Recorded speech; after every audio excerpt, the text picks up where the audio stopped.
we now have a better understanding of these simple harmonic oscillator systems. And what I want to do is cut the cord. So I'm going to add in an extra wall to make sure that this doesn't go on forever. And then I'm going to ask what happens if I let my point mass leave the spring. Okay? So we don't expect that the spring was in some sense like creating the conservation of energy. We expect that energy is still conserved here. So should expect that energy is still conserved. But it's no longer obvious exactly, perhaps, like how that transition happens or if it can be put into this Hamiltonian formulation, right? Because we have these sharp walls that are dividing that out. Okay. So let's try and get an understanding as to what this looks like. And to do that, I'm actually going to take a step up in dimensions because a lot of the interesting dynamics are going to be there. So I'm going to start off with a regular pool table. For those of you that know billiards, this is supposed to be an example of a Bunumovic stadia, which is really cool because Bunumovic actually is here. He's at Georgia Tech. So if you ever want to talk to a person who originally thought of these ideas, they're at this institution, which I think is fun. Okay, and so now we're going to define a dynamical system where every particle starts off with some initial position. Okay, those are going to be the two coordinates that define where they are in the plane, and some initial velocity. So they're going to start off like this. And the dynamical system that we're going to define is going to be this piecewise smooth dynamical system, which is very simple. The idea is that a particle travels in a straight trajectory until it encounters a wall. And then at this wall, it experiences an elastic collision, which just causes it to, so at the wall, V plus, this is going to be its new velocity after leaving the wall, is just V minus 2 times V minus n, where this is the normal to the wall. And what does that look like graphically? That just looks like angle of incidence equals angle of reflection. Okay, so we're just going to remove the normal component, flip it to the other side, and that's going to give us the new direction. And then you can sort of iterate this process. So it goes here, and then here, and over there. And now we want to understand sort of how this dynamical system works. And so what are the techniques that we've built up to do that? We built up a Poincare section, and we built up stability analysis. So we need to somehow get into that formulation to sort of work from there. So the first thing we can see is that from energy conservation, right, from sort of what we would expect to be the Hamiltonian when you're away from these walls, we know that P1 squared plus P2 squared is going to equal some constant, which from now on I'm just going to take to be equal to 1. That's just picking a specific energy shell. You could pick a different shell, and the conversation would be exactly the same. Okay, and so now I can actually reduce the dimensionality of my system a little bit by, instead of specifying the full velocity vector to my system, I just say the angle of the system relative to coordinate frame that we're in when we set up the billiard, right? So in other words, this coordinate frame. So now theoretically, we're in this 3-dimensional space, which is given by the table. And the value from -1 to 1, or you could say 0 to 2 pi, or whatever, some orientation, which is telling you where you are in this angle. Okay. And luckily, so all of our dynamics live in here up to some quotienting. Luckily, we have a very clear choice of the Poincare section. Of course, there could be many more, but we have a clear choice, which is the boundary of this disk. So, boundary of our domain cross -1, 1. Okay. All right.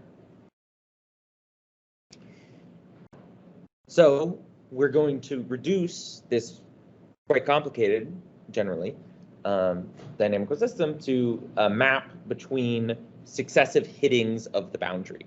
Sort of like it's the most natural sort of mapping that you can imagine. Right. So there are two sources of instability in this system. One is that if I start off with two particles, I should do this as they start at the same location. So they start at the same location, but they have slightly different velocity vectors. Okay. Then as time evolves, I'm sorry.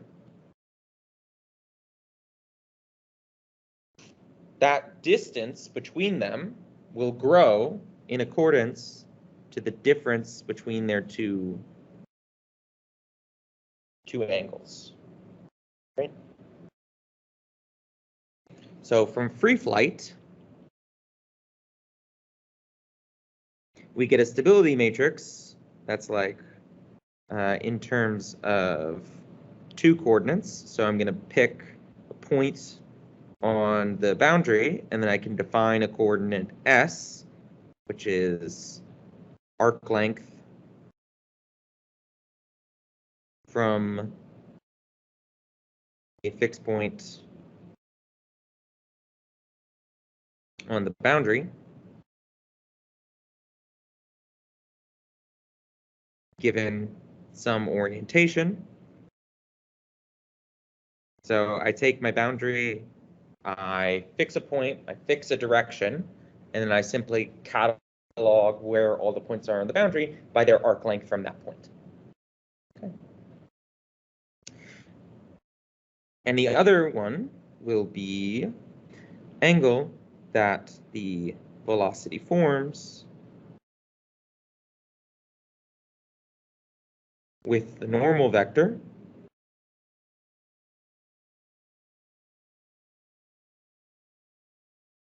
at impact. Okay.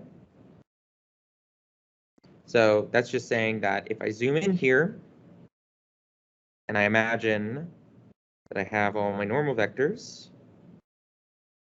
I can just classify each collision incident by both where it happened on the boundary and what the angle relative to that angle of the velocity relative to that boundary was. These are known as Burkhoff coordinates. I believe they're known as Burkhoff coordinates. And they're sort of the most natural place to sort of imagine what's going on in this Poincare section, because they sort of encode everything we need in the most usual coordinates. Okay, so then if I want to look at the map Sn to phi n, Sn plus 1, phi n plus 1, this is going to be the induced map on my Poincare section.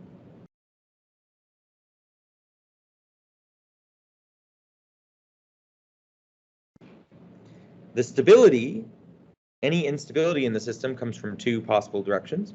One is free flight, Okay. And this is just saying that if there is a difference in these angles, as the longer that these two billiards have had time to travel since their initial discrepancy, that will cause larger and larger deviations. Okay, and it's proportional to their flight time. That's what this is right here. Flight time since last collision.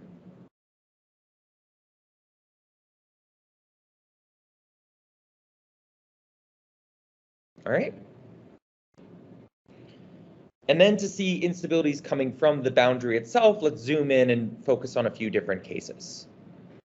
So there are three possible cases locally when we zoom in on the boundary. It either looks something like this, or something like this. Okay? So if I have two particles coming in with different directions, what happens in this first case? Well, in this first case, I'm going to have a vector that looks something like this. And in this case, I'm going to have a vector that looks something like this. And you can sort of see what's happening is that all of the trajectories are getting sort of focused into a single beam as they sort of exit out. Sorry, I switched over to light terminology. Sometimes billiards is also thought of as an evolution of light rays in optics. This is actually one of the origins of Hamiltonian systems initially. So you can think about these things as both either physical billiards, you can think about them as laser beams. This is known as a focusing surface.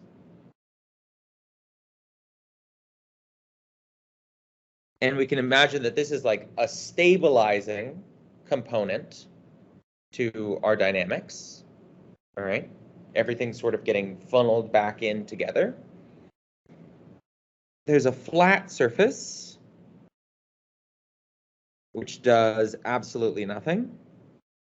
So particles come in. They come in at different spots. They don't get any closer or any further away. They just sort of, stay neutral. And then we also have the surface like this, where if I take a look,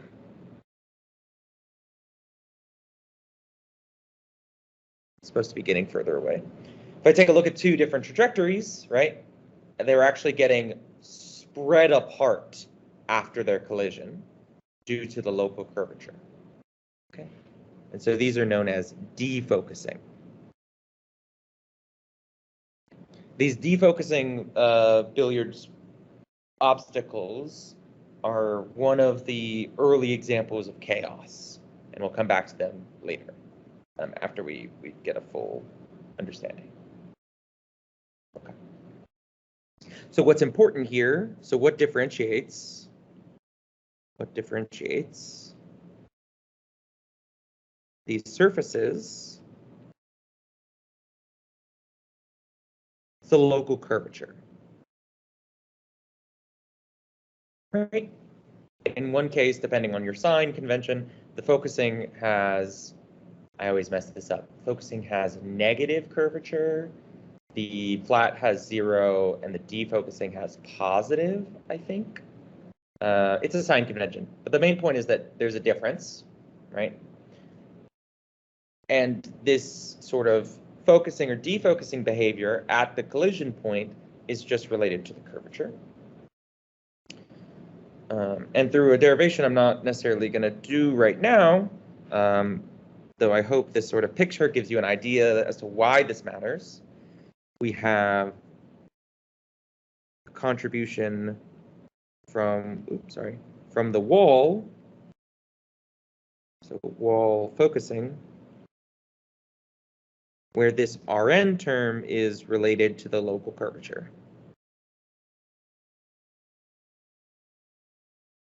fact, the curvature is essentially telling us how much those angles are getting separated as they change along the arc length. Okay. And so the stability as a whole,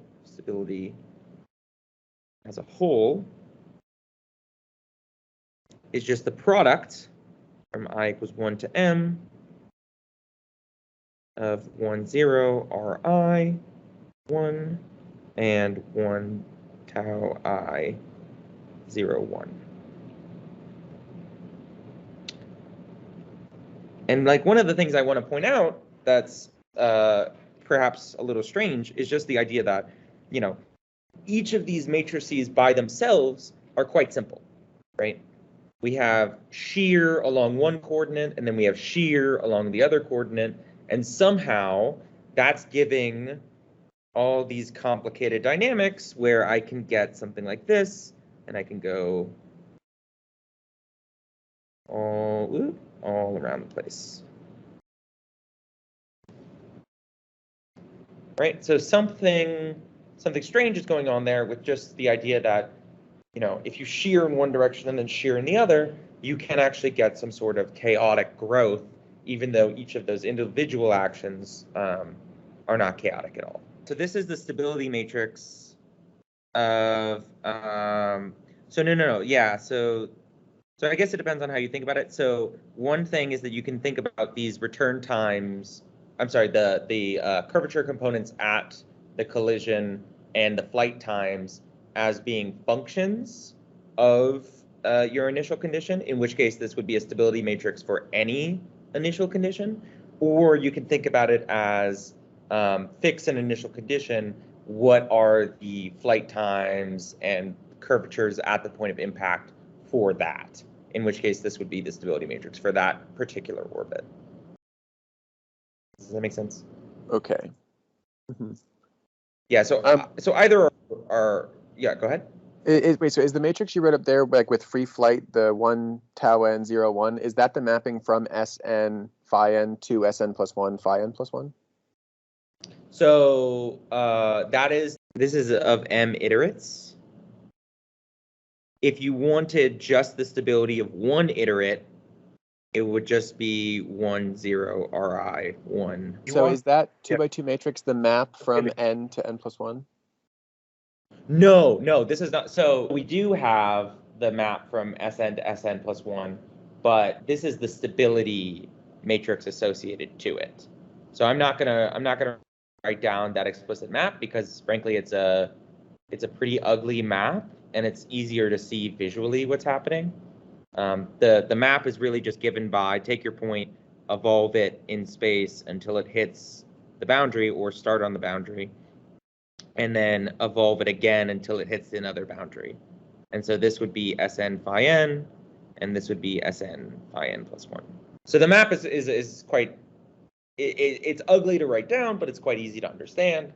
And I was just trying to give some flavor of the stability matrix for that billiard flow.